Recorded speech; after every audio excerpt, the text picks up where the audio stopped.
Welcome back. 4 ప్రతిష్టాత్మక పథకాలను Telangana CM Revanth Reddy తన సొంత నియోజకవర్గమైన కొడంగల్లో ప్రారంభించనున్నారు.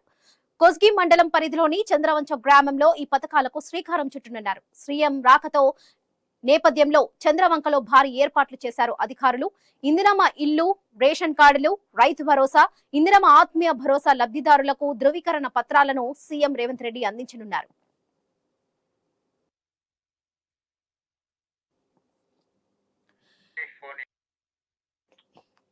ఇక ఇదే విషయానికి సంబంధించి మరిన్ని అప్డేట్స్ మా ప్రతినిధి వెంకటేష్ అందిస్తారు. Venkatesh, over to you. Varalakshmi, ప్రభుత్వం ప్రతిష్టాత్మకంగా ప్రవేశపెడుతున్న 4 సంక్షేమ పథకాలను సీఎం రేవంత్ రెడ్డి ఈ రోజు ప్రారంభించున్నారు. నారాయణపేట జిల్లాకు సీఎం మధ్యాహ్నం 1 గంట ప్రాంతంలో రానున్నారు. ఈ సందర్భంగా అక్కడ చంద్రవంచ కోస్గి మండల పరిధిలోని చంద్రవంచ గ్రామంలో ఈ పథకాలను లబ్ధిదారులకు అందజేయనున్నారు. దానికి సంబంధించిన అధికారులు ఆ గ్రామంలో అన్ని ఏర్పాటు చేశారు. పోలీసులు కూడా భారీ బందోబస్తు ఏర్పాటు చేశారు. ఎక్కడ కూడా ఎలాంటి అవాంఛనీయ సంఘటనలు చోటు చేసుకోకుండా పోలీసులు తమ పరిధిని చంద్రవంక గ్రామాన్ని తమ పరిధిలోకి తీసుకున్నారని చెప్పవచ్చు. దీనికి సంబంధించి ముఖ్యంగా తెలంగాణ రాష్ట్రంలో కాంగ్రెస్ ప్రభుత్వము ప్రతిష్టాత్మకంగా 4 సంక్షేమ పథకాలను, అంటే ఎన్నికలకు ముందు ఇచ్చిన హామీలను ఒక్కొక్కటిగా నెరవేరుస్తూ ముందుకు సాగుతున్నదని చెప్పవచ్చు.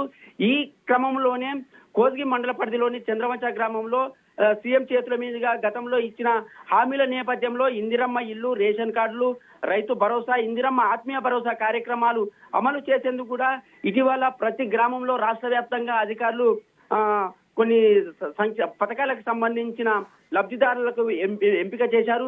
దానికి సంబంధించి గ్రామ సభలలో వివరాలను కూడా సేకరించారు.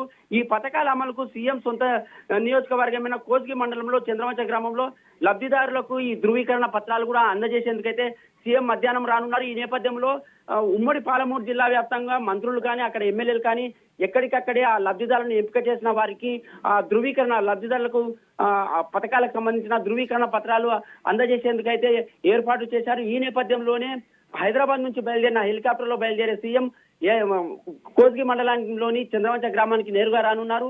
అక్కడ ఏర్పాటు చేసే లబ్ధిదారుల ఎంపిక ధృవీకరణ పత్రాల అనంతరము ప్రజలతో కూడా, గ్రామ సభలకు సంబంధించిన ప్రజలతో కూడా ఈ పథకాలపై చర్చించే అవకాశం ఉంది. సభ ఏర్పాటు కూడా చేశారు.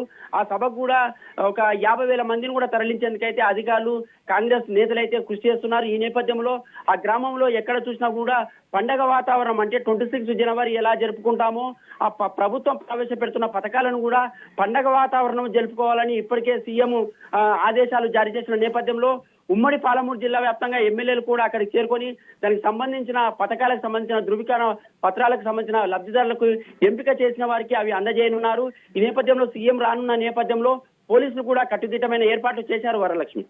Right Venkatesh, thank you.